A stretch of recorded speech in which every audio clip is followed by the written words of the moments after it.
রাত্রিবেলা ঘর পরিষ্কার করলে কি হয়? হযরত আলী রাদিয়াল্লাহু তাআলা আনহু কেন রাত্রিবেলা ঘর পরিষ্কার না করতে উৎসাহ দিয়েছেন?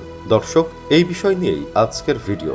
একদিন এক মহিলা হযরত আলী রাদিয়াল্লাহু তাআলা আনহুর দরবারে গিয়ে দুঃখ করে বললেন, ইয়া আলী, আমার স্বামী আর ৩ সন্তান সবাই কাজ করে, তবুও আমাদের ঘরে কোনো বরকত নেই। আমরা সব সময় দুঃখে থাকি, কোনো ভালো কাজ করতে গেলেই বাধা আসে। হযরত আলী রাদিয়াল্লাহু তাআলা আনহু তাকে শান্ত করে বললেন, হে বোন, যে ঘরে কারো প্রতি বদদোয়া করা হয় সেখানে আল্লাহর বরকত থাকে না। মানুষ হোক বা প্রাণী যদি কারো উপর বদদোয়া করে তাহলে সে ঘরে কখনো বরকত আসবে না। মহিলা তখন অবাক হয়ে জিজ্ঞেস করলো, ইয়া আলী, আমার ঘরে কে বদদোয়া করেছে?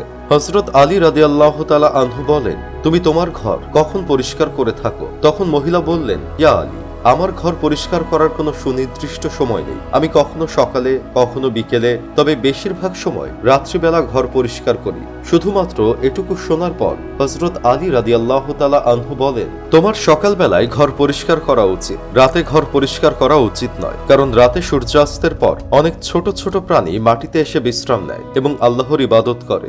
যখন কেউ রাতে ঘর পরিষ্কার করে তখন এই প্রাণীগুলোর বিশ্রাম ভেঙে যায় এবং তারা অনেক কষ্ট পায়। অন্ধকারে তারা কোথায় যাবে বুঝতে পারে না এবং হারিয়ে যায়। তাদের এই অবস্থা দেখে তারা হয়তো তোমাদের জন্য বদদোয়া করে। দিনের বেলায় ঘর পরিষ্কার করা উচিত, বিশেষ করে আসরের আগে। এতে করে রাতে শান্তিপূর্ণভাবে ঘুমাতে পারবেন। তবে ইসলামিক চিন্তাবিদগণ বলেন, যদি ঘর অত্যন্ত নোংরা হয়ে পড়ে তাহলে রাতেও পরিষ্কার করা জায়েজ, কিন্তু নিয়মিত ঘর পরিষ্কারের জন্য রাতকে বেছে নেওয়া উচিত নয়। হযরত আলী রাদিয়াল্লাহু তাআলা আনহুর মতে ঘর পরিষ্কারের সবচেয়ে উপযুক্ত সময় হলো দিন, অর্থাৎ ইসলামিক দৃষ্টিকোণ থেকে দিনের বেলায় ঘর পরিষ্কার করা অনুশাসিত, তবে জরুরি প্রয়োজনে রাতেও পরিষ্কার করা যাবে। মূল কথা হলো ঘর সবসময় পরিষ্কার পরিচ্ছন্ন রাখা। এতে করে পরিবারের সবার স্বাস্থ্য ভালো থাকবে এবং মনও প্রশান্ত থাকবে। হযরত আলী রাদিয়াল্লাহু তাআলা আনহু সেই নারীকে উদ্দেশ্য করে আরো 3টি গভীর জ্ঞানের কথা বলেছিলেন। তিনি বলেছিলেন, হে নারী, তোমার দানের হাতকে প্রসারিত করো। মনে রাখবে, যত বেশি তুমি দান করবে তত বেশি আল্লাহ তোমার সম্পদ বৃদ্ধি করবেন। সাদকা এবং যাকাত দেওয়ার মাধ্যমে শুধু আখিরাতের কল্যাণই নয়, দুনিয়ার কল্যাণও নিশ্চিত হয়। মানুষই কেবল সুখ দুঃখ অনুভব করে, ফেরেশতারা কখনোই এই অনুভূতিগুলো অনুভব করে না।